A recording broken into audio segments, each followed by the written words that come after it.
Hoje nós vamos fazer o contrário. De cara, eu gostaria que a Fernanda colocasse para mim, por favor, o vídeo da doença que nós vamos estar falando sobre ela agora. Não se preocupe se você não gosta de ver imagens fortes. Abaixe tua cabeça, ela tem menos de 1 minuto. É só para você ter ideia do que é que nós vamos estar falando. Amém? Amém? Pode soltar, Fernanda. Glória a Deus, os vivos digam amém.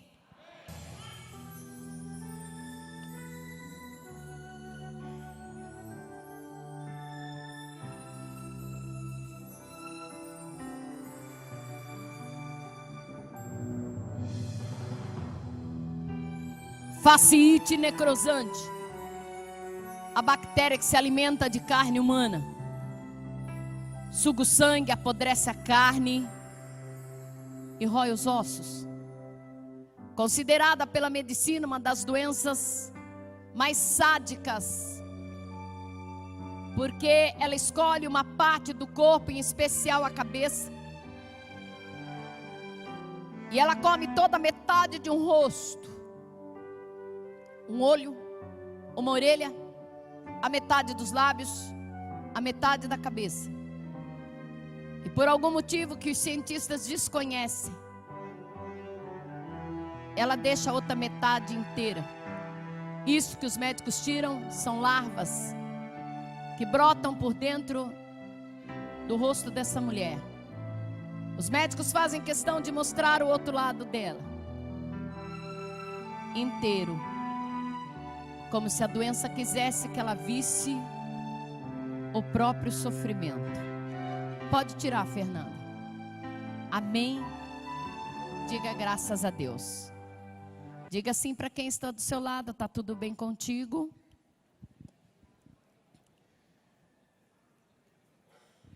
Fernanda, a partir da 18, por gentileza. Olha aqui para os meus lindos olhos azuis. Está dando som aí? Aqui, estão ouvindo bem? A igreja? Amém, glória a Deus. Quem lembra o que eu contei aqui ontem? Diga amém. Vamos fazer assim uma retrospectiva rapidão, para quem não estava. Quantos filhos minha mãe queria ter? Ela teve os 10, morreram. Cada filho minha mãe profetizava algo interessante. Um deles ela consagrou para ser sábio. Alguém lembra o nome dele? Vamos lá, chutômetro. Elias, o cabeção. Eu tinha um sonho de profissão, que era? E eu operava. E eu era uma boa médica.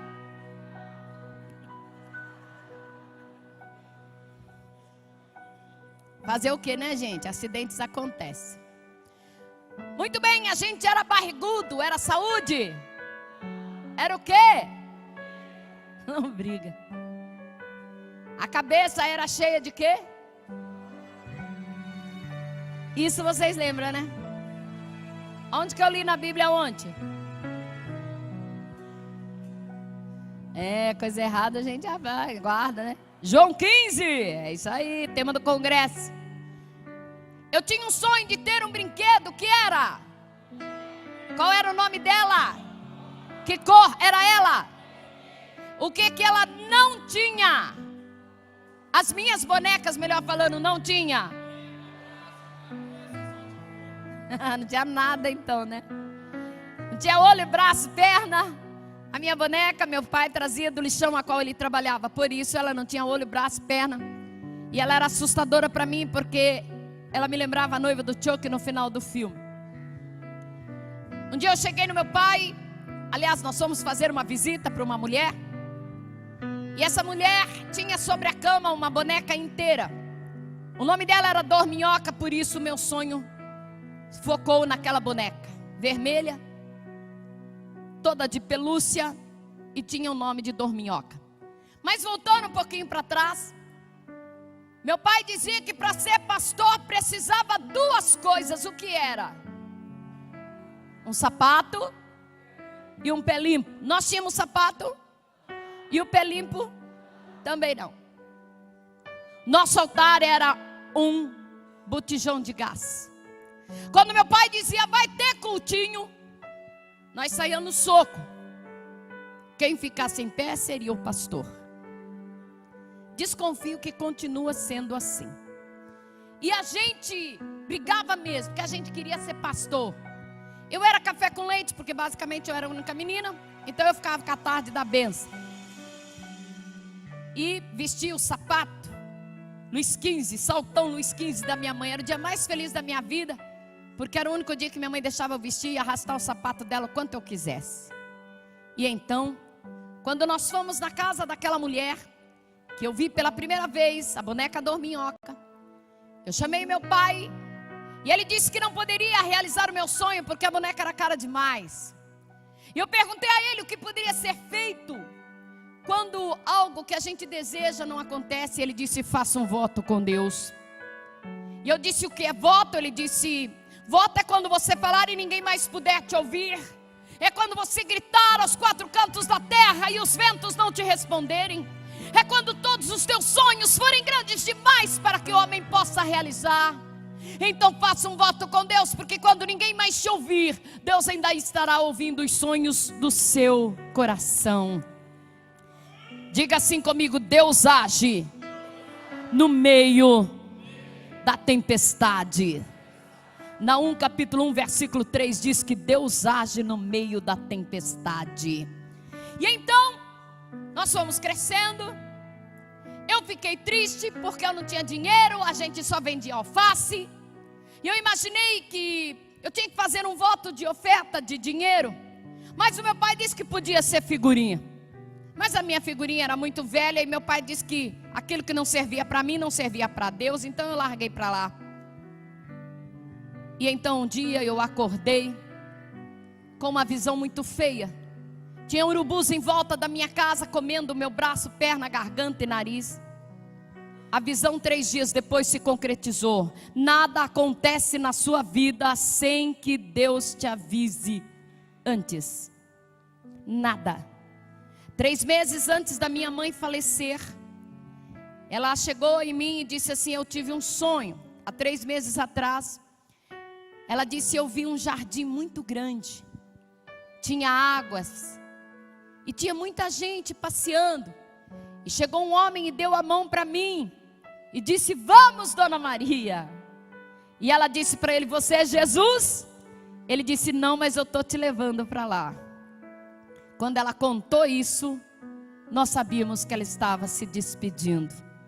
3 dias antes da morte da minha mãe, que aconteceu nessa sexta-feira que passou agora, ela acordou em casa e disse assim, bonita essa pintura do quarto. Quem foi que conseguiu fazer isso enquanto eu estava dormindo? A casa está ficando bonita. Só falta uma parede para ser pintada. Quando ela disse, só falta uma parede, eu falei, meu Deus, esse pintor, não dá para tirar umas férias de 2 anos para voltar a pintar essa parede? Porque nós sabíamos que se todas as 3 paredes estavam pintadas, a casa dela estava quase pronta. 3 dias depois, na sexta-feira, a minha mãe faleceu. Nada acontece sem que Deus te avise antes. Quando eu vi os urubus em volta da minha casa, eu contei para minha mãe, mas eu só tinha 3 anos e meio, quem que levaria a sério uma conversa dessa? Ela disse, você deve ter escutado alguém contando alguma história de terror. 3 dias depois, o meu braço faz uma bolha como se fosse uma queimadura. 7 dias depois, a carne do meu braço tinha caído. Ficou pendurada pelos fios que iam para dentro do braço. Minha mãe me levou no hospital 7 dias depois. O médico disse, vou cortar braço, perna. Minha mãe disse, vai sarar. Ele disse, não, vai passar para outro braço. Vou cortar outro braço, vou cortar outra perna. Vai estourar nas costas. Vai ter um tempo que a senhora vai virar sua filha na cama. Os pedaços vai ficar grudado. Minha mãe disse, há uma chance? Ele disse, nenhuma. Ela disse, então eu vou levar minha filha a consultar com o meu médico. E ele disse: a senhora conhece o médico melhor do que eu? Ela disse: eu conheço Jesus de Nazaré. Para a senhora sair daqui, a senhora tem que levar um atestado de óbito. A certeza do médico era tão grande que ele disse: para a senhora sair daqui, a senhora tem que me assinar um atestado de óbito. Possivelmente o nome não era atestado de óbito, mas a minha mãe lembra que ele, pelas lembranças dela, ela dizia que era atestado de óbito. Ele disse: a sua filha vai morrer, a senhora vai pegar cadeia. Ela disse: mas eu não estou medindo socorro, o Senhor já disse que não tem cura, o Senhor já falou que ela vai morrer. Então eu estou indo para o a não ser o Deus de Israel, que é Pai de todas as nações. Talvez a gente se incomode um pouquinho. Por isso não adianta colocar em redes sociais: meu filho é um drogado, minha família está destruída. A única rede social que você deve postar os seus anseios e desejos se chama Jesus de Nazaré. Ela vai para casa com um atestado de óbito na mão, com uma sentença de morte, a qual o médico disse: a senhora vai assinar? Ela disse: vou, a senhora é louca, isso é uma sentença de morte. Ela disse: quando eu assinar, será chamado sentença de vitória. Ela me leva para casa. Você pode imaginar como ela chegou comigo em casa? Eu de um lado, sentença de morte do outro. Pode avançar para a próxima, filha. Quando ela vai chegando perto de casa, os meus irmãos vão de encontro com ela. E sabe o que eles tinham aprendido atrás do botijão de gás? Qual foi a primeira mensagem? Jesus cura. Meus irmãos olharam para mim, meu braço vazando pus de sangue, e disse: é esse Deus, mãe, que você quer que eu sirva? É esse Deus que você mandou pregar que Ele cura? Nunca mais, mãe, a gente vai pregar, porque esse Deus não existe. Aí veio o Elias, o cabeção, lembra dele? O Elias era meu parceiro de vender alface. O Elias chegou, olhou o buraco do meu braço, colocou a mão no meu pé onde ele alcançava e disse: mamãe, quando ela vai voltar a vender alface? Porque ela vai voltar a vender alface comigo. Minha mãe passou a mão na cabeça deles, como quem acaricia todos de uma vez, e disse: só vai depender de nós. Nós vamos dobrar o joelho em volta da cama dela e só nos levantaremos o dia que ela se levantar conosco. Presta atenção. O dia que a sua família se ajoelhar por causa de uma pessoa da sua família, todo o céu vai se curvar para orar contigo. Minha família orava, minha cama colocada entre duas quinas de parede, 3 molequinhos do lado, 3 do outro. De vez em quando eles oram, de vez em quando eles dormem, mas eles não saem mais de perto da minha cama. Quando um levanta para comer, os outros ficam, porque eu não podia ficar descoberta de oração. E os dias vão se passando, e então chega o dia de vender alface. Daniel, aliás, o Oséias e o Zezinho era responsável pelo pó de café. O Daniel e o Eliseu pelo açúcar. Eu e o Elias pelo pão. E o Josué, por ser o menor, ficava em casa. Era uma cesta grande que atravessávamos um cabo de vassoura, e cada um pegava de um lado pelo tamanho da cesta e o tamanho nosso e a idade. Nós éramos muito pequenos. Então chegou a primeira cesta, o Oséias catou o cabo de vassoura, passou do outro lado, o Zezinho pegou e saiu para vender. Chegou a segunda cesta, do Eliseu e o Daniel, ele atravessa o cabo de vassoura e sai. Chega a terceira cesta é minha e do Elias. O Elias pegou o cabo de vassoura, como se nada tivesse acontecido, atravessou do outro lado e me procurou. Eu ficava sempre no meio dos agrião caçando rã, antes de eu ficar doente, até que a cesta fosse cheia de alface. Então toda vez que a cesta chegava, ele ficava berrando igual um maluco. Aquele dia, quando a cesta chegou, ele olhou lá onde ficava os agrião e gritou: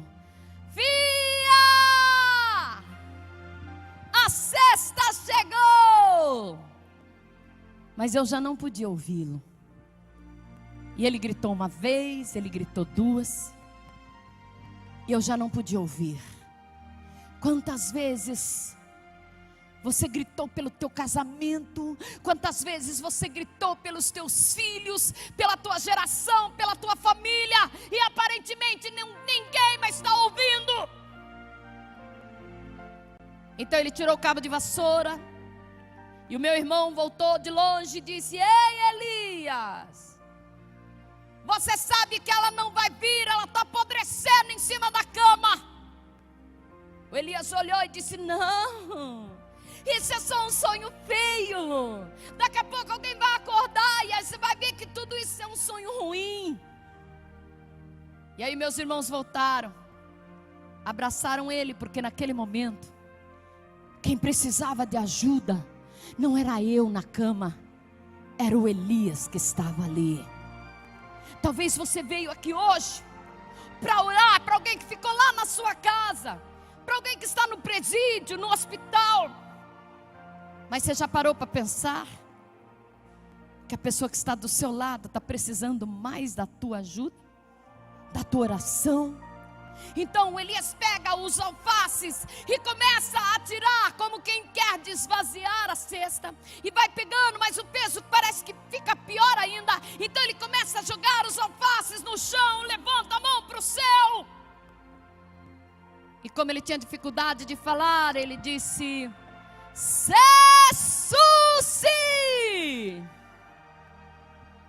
Eu não aguento o peso da cesta. Dá para você colaquésia para mim? Ele falava igual o Cebolinha.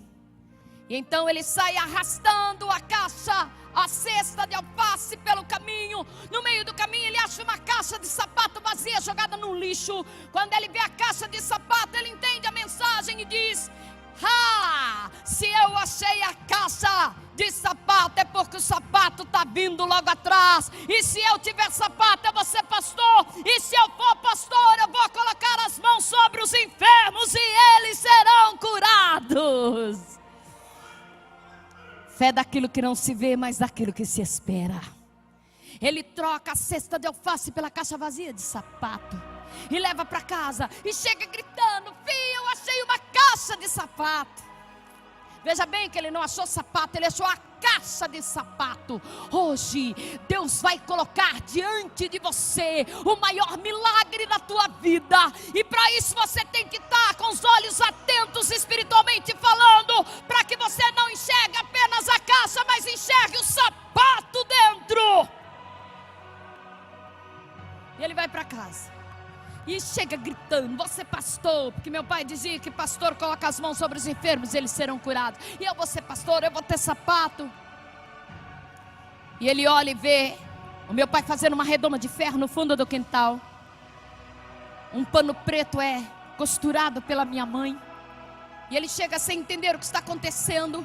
Quando ele chega perto da minha cama, meu pai experimentava aquele cercado como se fosse uma tampa grande de caixão coberta por panos, porque o meu braço, a minha perna, o meu rosto começava a se encher de varejeiras, moscas. E ele então corta a tampa da caixa de sapato. Com uma mão ele segura uma mamadeira seca, na outra ele começa a abanar o meu braço, para que as moscas não se sentassem. Meu pai vem e cobre a cama com lençol. As portas têm que ser fechadas, as janelas têm que ser fechadas. Sabe por quê? Porque estava enchendo de urubus em volta da minha casa, porque o cheiro de carniça que saía do meu corpo estava atravessando os portões da rua. 3 meses de doença, e alguém bate na porta. O Elias vai lá, abre a porta, olhou a pessoa de cima e embaixo, e olhou lá na minha mãe e disse: mamãe, é o pastor. A minha mãe disse: como é que você sabe? Porque ele tem sapato. E era o pastor mesmo. Ele juntou o pastor pela mão e disse: vamos, pastor, o senhor está atrasado. Levou o pastor lá na minha cama. O pastor leva a mão na minha cabeça, ele leva junto. O pastor bateu o pé, ele bateu o pé junto. O pastor ergueu a mão, ele ergueu junto. O Elias acreditava que a oração de 2 chegava mais rápido no céu. Quando o pastor acabou de orar, o Elias tinha uma mania esquisita. Todo mundo que orava por mim, quando a pessoa acabava de orar, ele dizia assim: pela aí que eu vou ver se deu certo essa oração. Eu enjoei de escutar o Elias olhando para o meu braço e dizer assim: sabe orar não, diaconisa? Sabe orar não, fulano de tal? Sabe orar não, cicrano? Mas aquele dia era o pastor. E o pastor tinha sapato. Quando o pastor acabou de orar, o Elias todo sorridente: pela aí, pastor, eu vou ver. E olhou meu braço e fechou a cara. Juntou o pastor pelo paletó e disse: onde o senhor vai? O pastor disse: eu vou embora. Não vai não. O senhor não orou direito. O pastor disse: orei. Se não orou. Meu pai disse que quando uma pessoa tem sapato, é pastor, ele coloca as mãos sobre os enfermos e eles são curados. O senhor não orou direito. E já começou a chorar. O pastor entra em pânico, dá um passo. O Elias puxava 2 para trás e vai e volta. Daqui a pouco o pastor em plantos deu um repuxão e saiu. O Elias debruçou o rosto no chão e ficou olhando o pastor indo embora. Quando o pastor estava lá longe, ele não teve dúvida. Ele gritou: pastor, eu sei porque Deus não te ouviu. E o pastor resolveu escutar uma criança de 6 anos. Virou para Elias choroso e disse: por que, Elias?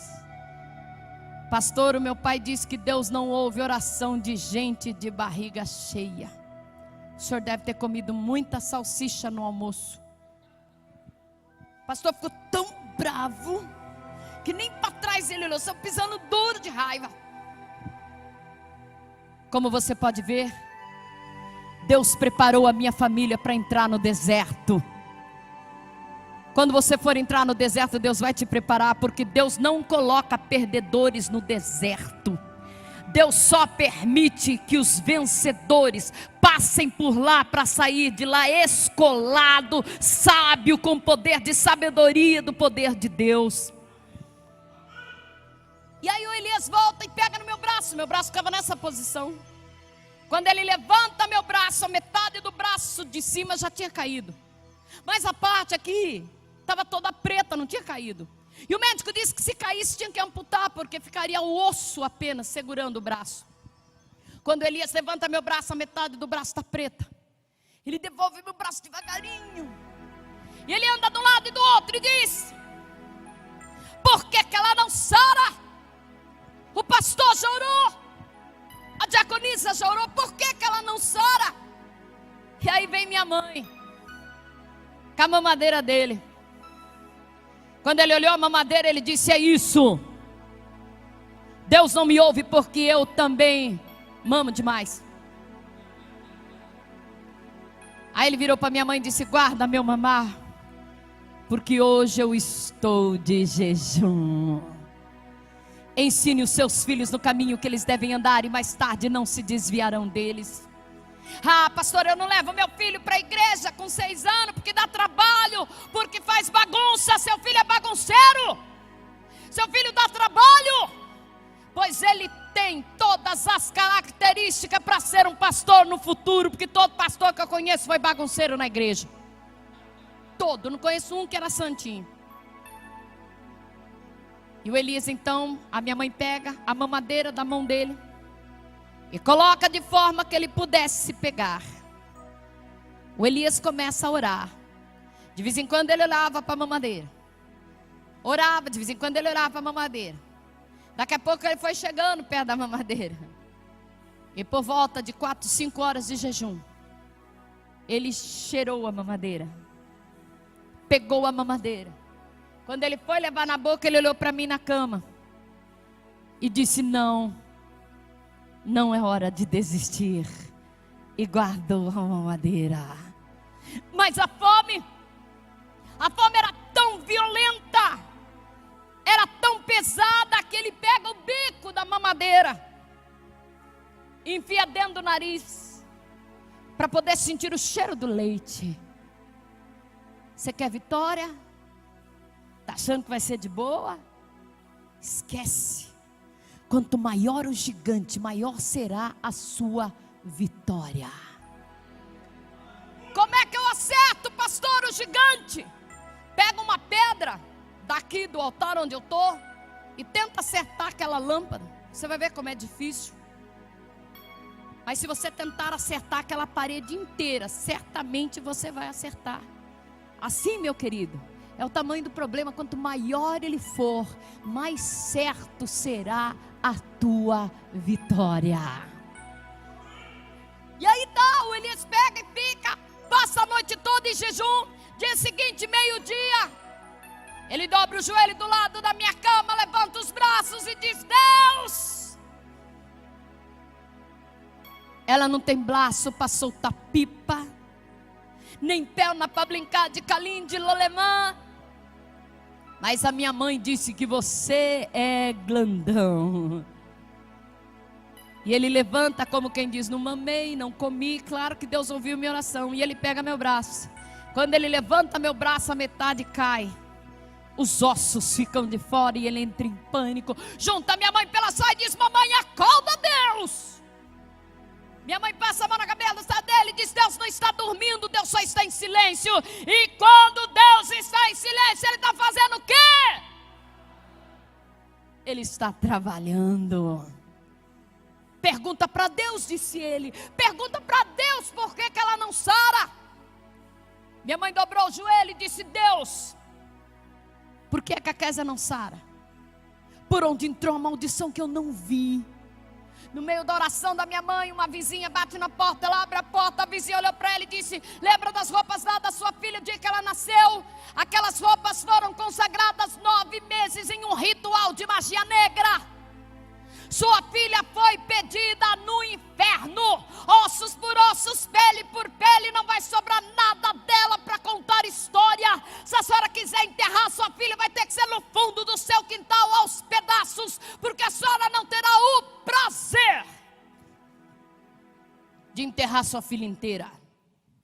Minha mãe só bateu o olho naquela mulher e disse: volta lá e fala com o teu Deus, que o meu Deus disse que os sonhos que Ele me deu, Satanás não vai roubar.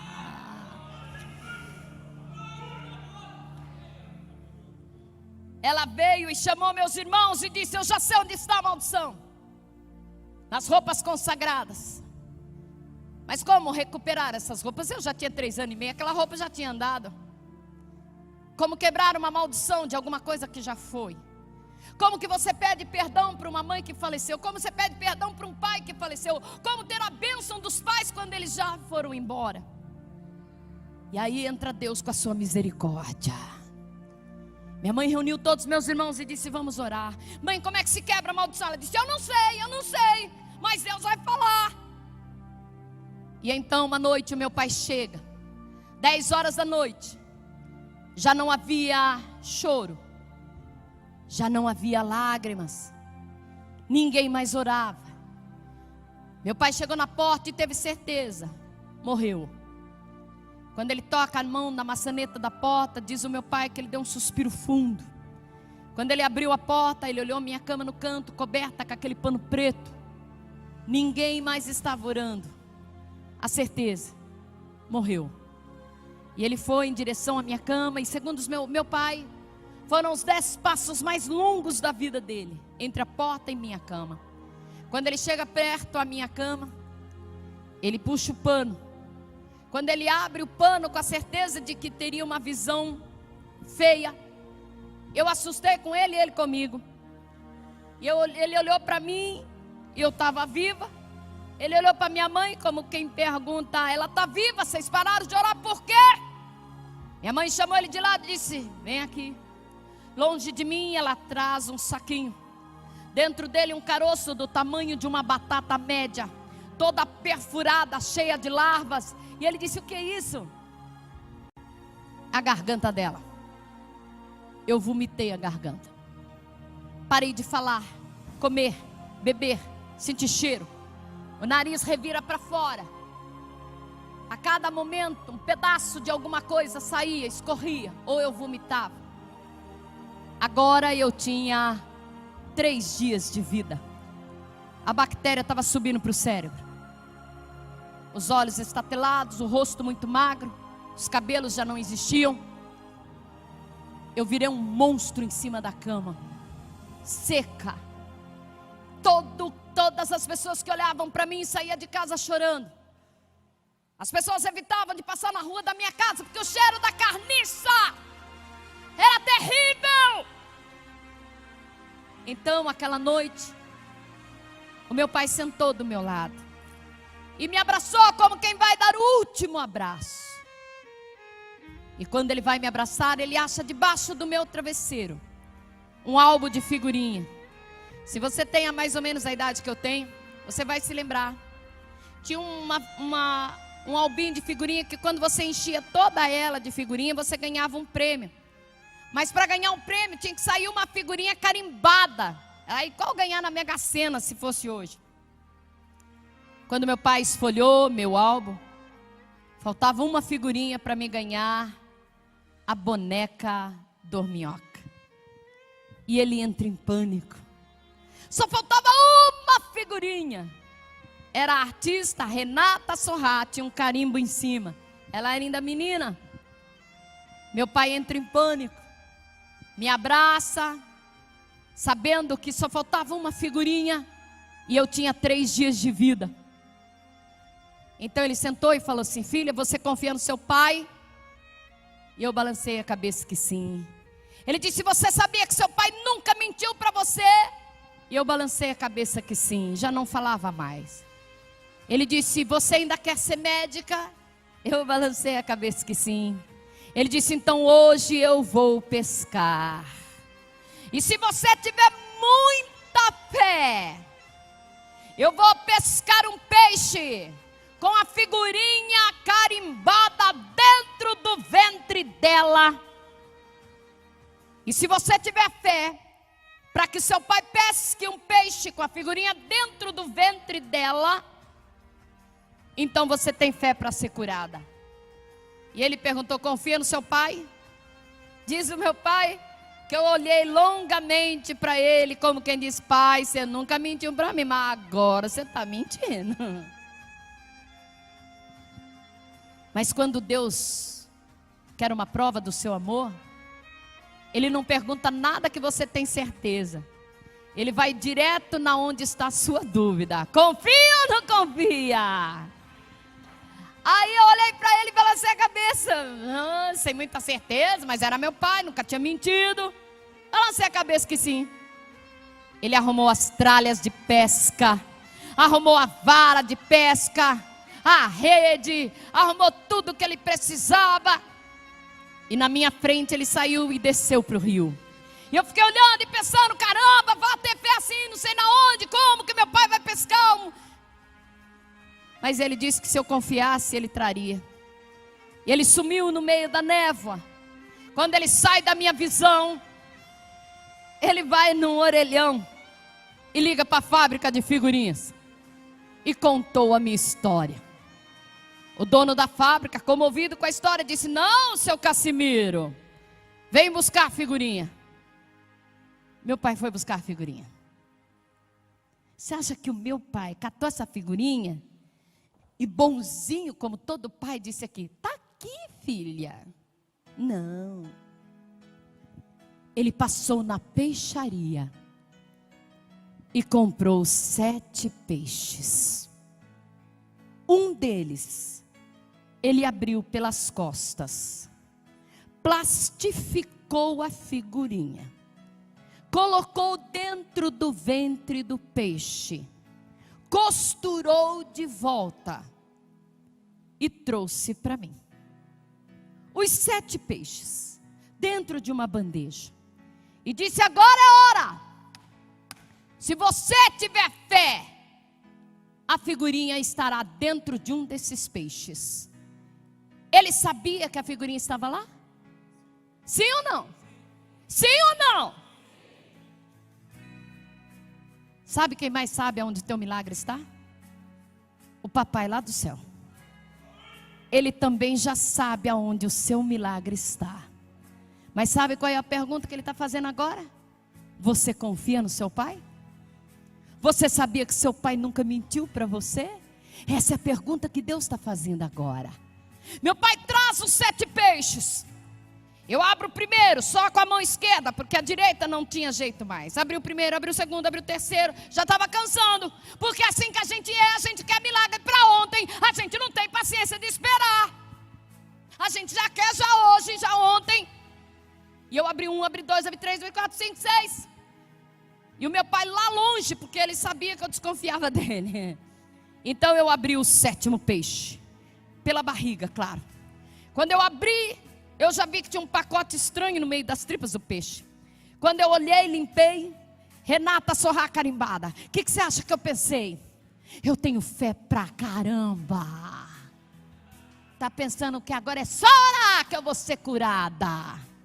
Meu pai conseguiu provocar a minha fé. Sabe o que eu estou fazendo aqui hoje? Eu estou provocando a sua fé. Porque se eu provocar a tua fé, eu provoco um milagre na sua vida. Catei a figurinha. Você acha mesmo que do jeito que eu era? Pegar a figurinha, vai lá pai, busca a boneca para mim. Não, eu queria ir.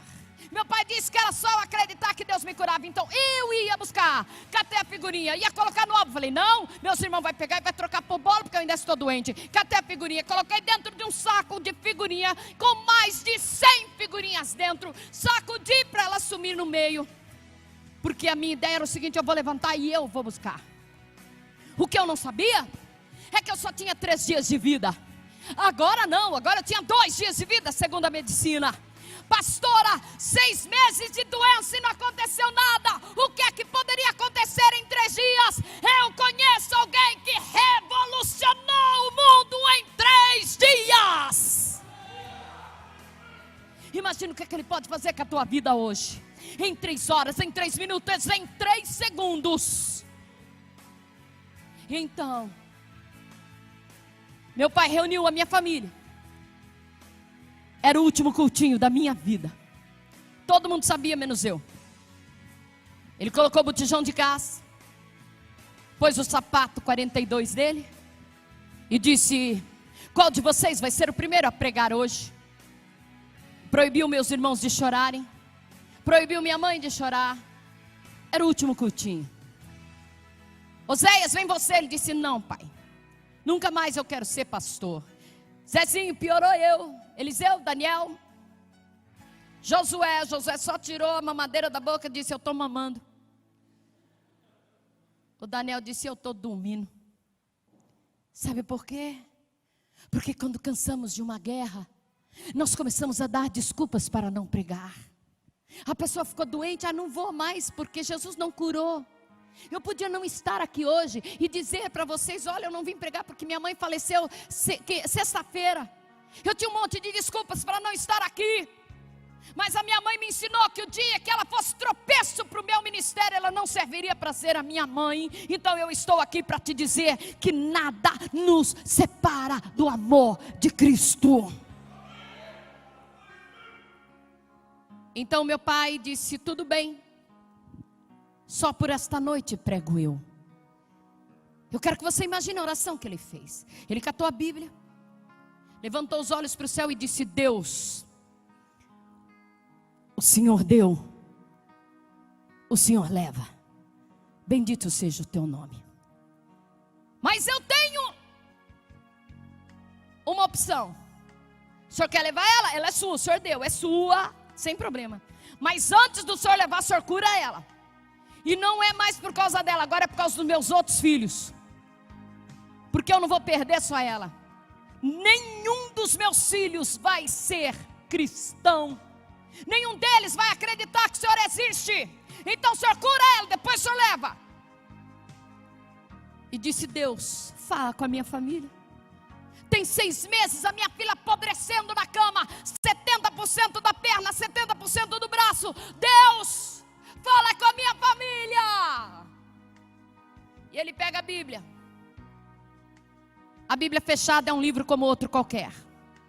Mas aberta é a boca de Deus falando ao coração do homem. Quando ele abre a Bíblia, ele coloca o dedo em cima, de olhos fechados, e sai Jonas 3:7.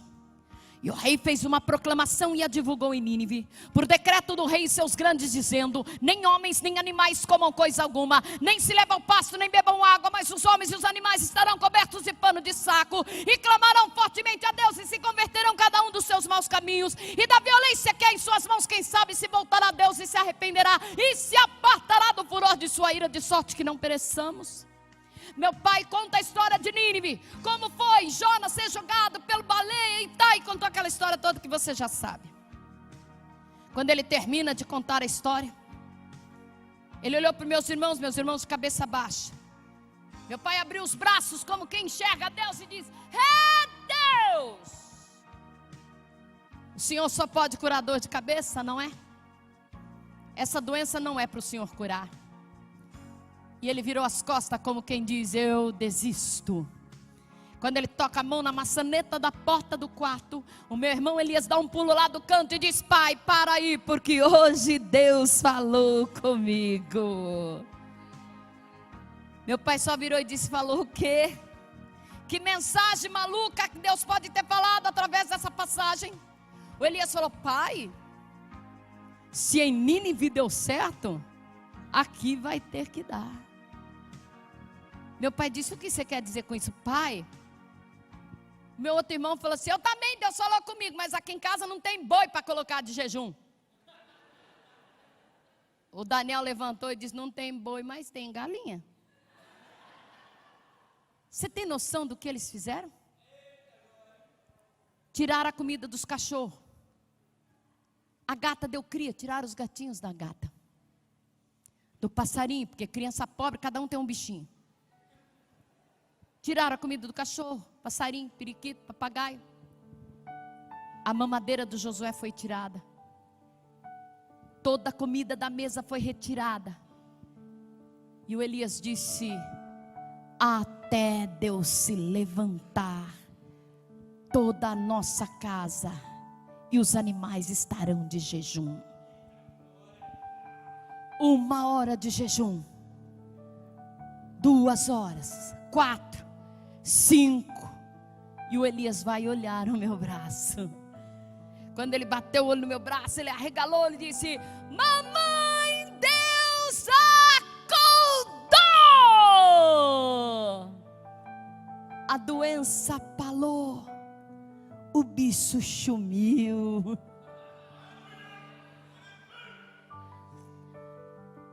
Eles voltam a comer 10 horas da noite.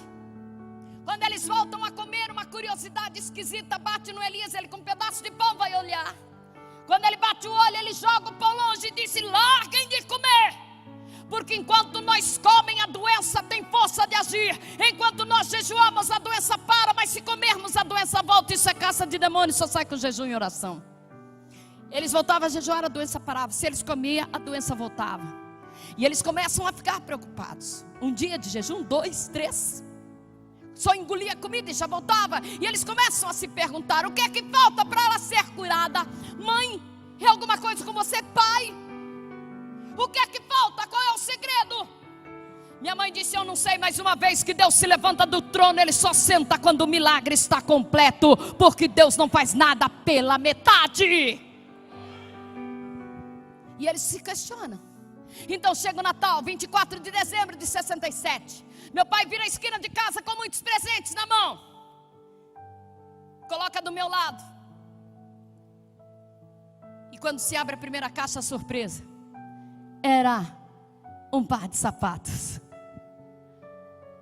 Quando meu irmão viu que era um par de sapatos, já olhou, parou até de orar e disse: esse é meu.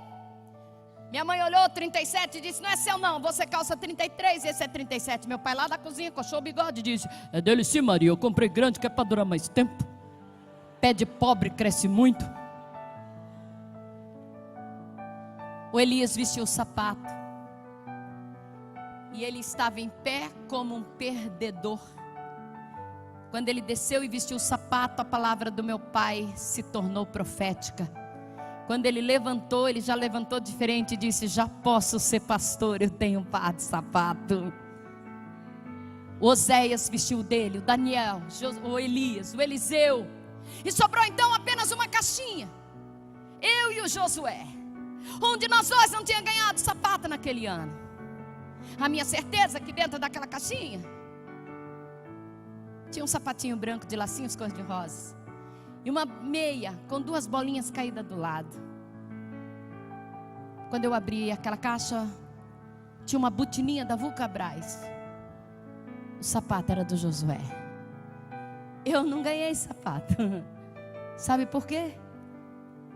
Porque eu não tinha perna.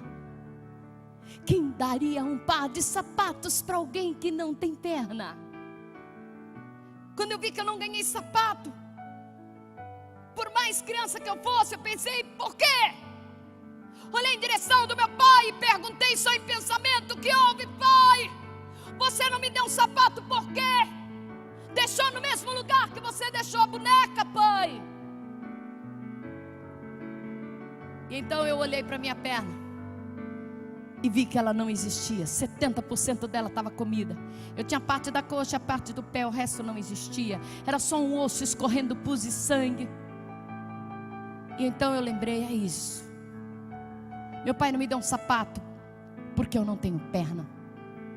Mas se eu quiser ser pastora, meu pai disse que eu tenho que ter um par de sapato.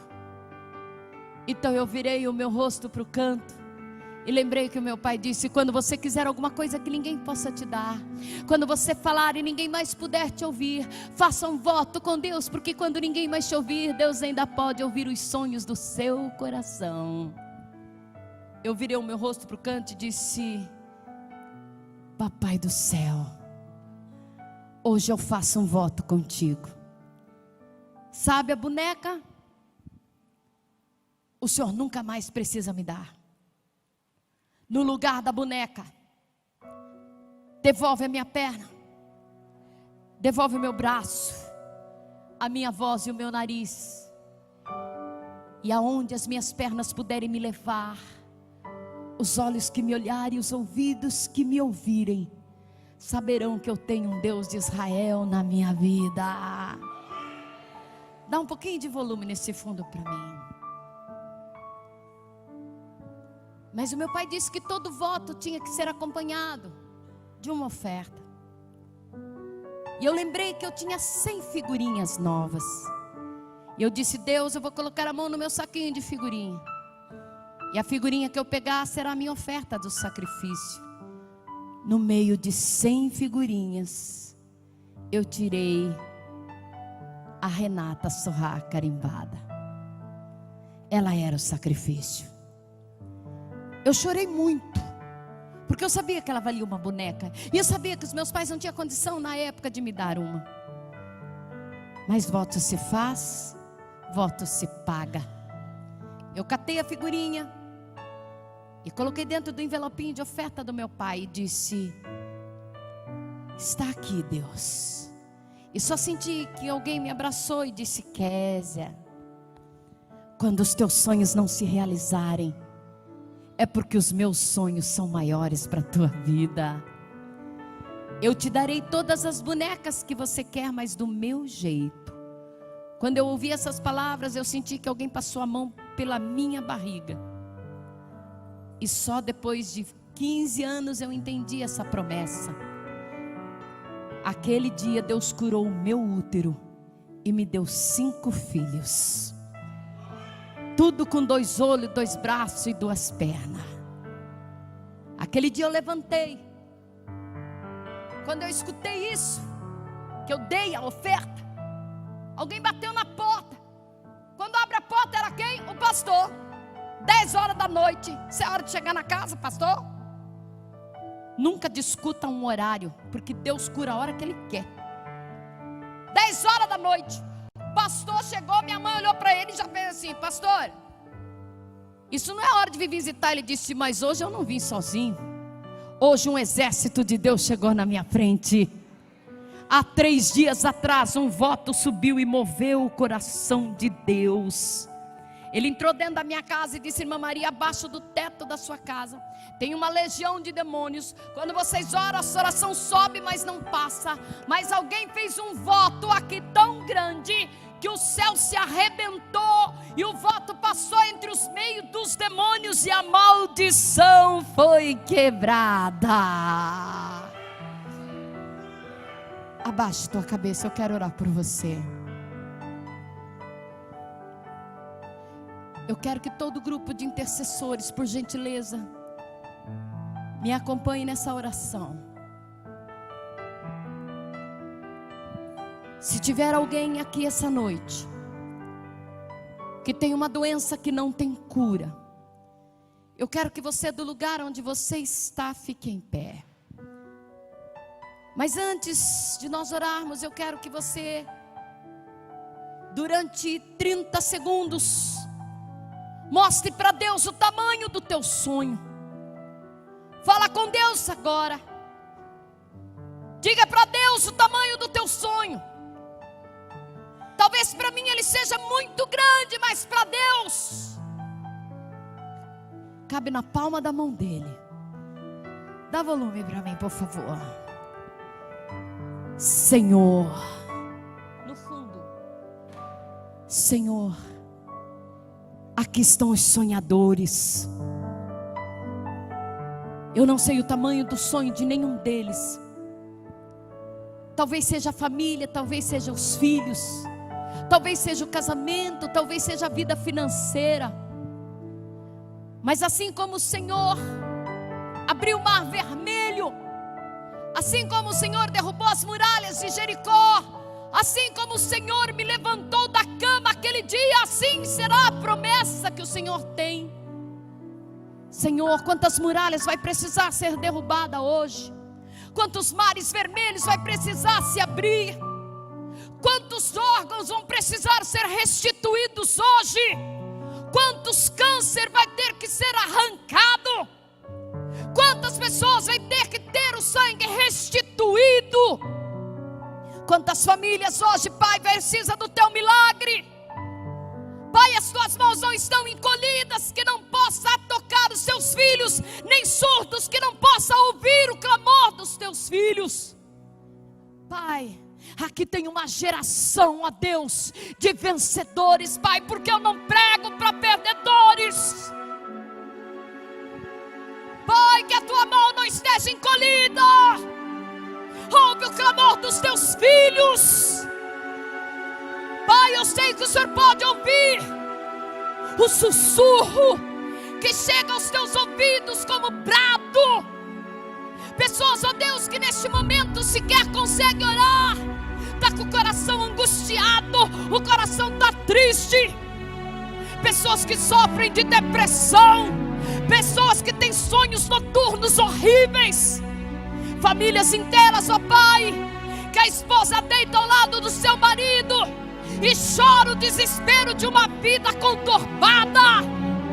Pai, eu oro para esse pai de família que tem chorado pela família, pelos filhos, tem chorado por um casamento que está sendo destruído a cada dia. Pai, visita essa casa agora. Visita, Senhor, o travesseiro que esse homem chora. Recolhe as lágrimas, ó Deus. Eu oro, Senhor, para essa mulher, essa mãe de família. Ah, Senhor, quantas vezes ela se questionou se o Senhor existe. E o Senhor continua dizendo: calma, eu estou entrando com providência. Senhor, essa pessoa que tem um diagnóstico do médico, ah, Senhor, ela sabe, ó Deus, que pela medicina não há cura, mas o Senhor é o Deus dos exércitos em quem eu tenho confiado. O Senhor faz, o Senhor entra com providência nessa casa. Visita os filhos, Pai, aonde eles estiverem, drogados, bêbados, em cada esquina. Pai, se houver aqui alguém, ó Deus, com problema de prostituição, ó Deus, com problemas, ó Deus, de pedofilia, com problemas, ó Deus, de desvio de comportamento, eu sei que o Senhor pode mudar essa história. E o povo de Deus leve a mão sobre sua cabeça e diga assim comigo: eu estou curado. Em nome de Jesus. Eu queria que todas as pessoas que fazem parte do grupo de oração de ministros, os de azulzinho, fizesse assim com a sua mão onde você estiver aí. Dessa forma, aqui em direção ao altar. Senhor Deus, coloca uma gota do teu sangue na mão de cada um desses intercessores, ó Pai. Quando eles colocarem as mãos sobre as pessoas que estão em pé, ó Deus, não será a mão de um homem, de uma mulher, mas serão as tuas mãos cheias do teu sangue para curar, ó Deus. E assim seja, em nome de Jesus. Façam isso com sabedoria.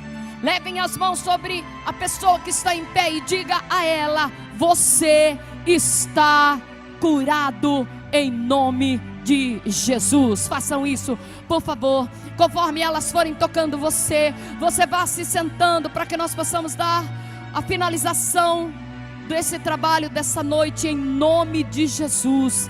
Senhor, faz o teu milagre, ó Pai. Faz o teu milagre, ó Deus. Aleluia. O Senhor pode, meu Pai. Eu sei que o Senhor pode, ó Deus. Pai, eu creio na promessa. Eu creio na vitória em nome de Jesus. 5, Fernanda, por favor. Em nome de Jesus. Senhor, conforme a tua palavra, conforme os desejos do nosso coração, assim seja. Cada vida, Senhor, que for tocada, há um poder do teu sangue, há o poder da cruz nessa vida, Senhor, há o poder do Espírito Santo nessa vida, em nome de Jesus. Conforme você for recebendo a sua oração, vá se sentando para que a gente possa dar continuidade ao nosso trabalho. Jó, como pode ainda adorar se não tem motivos para cantar? Vai orando, vai ministrando. Falta alguém ainda que não recebeu oração por imposição de mãos?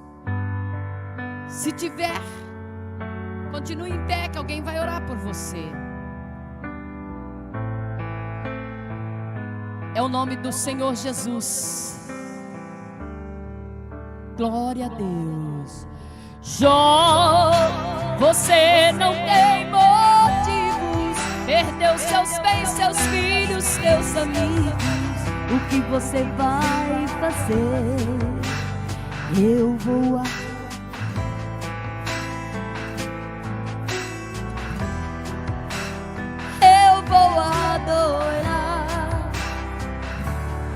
Todo mundo foi orado. Para nós finalizarmos esta parte, eu quero que você olhe para mim e diga assim: a Ele a glória, a Ele a honra e o louvor. Vencedores não têm cicatrizes. Vencedores têm marcas de vitória. Adorar, se não tem motivos pra cantar, abandona esse Deus e morre.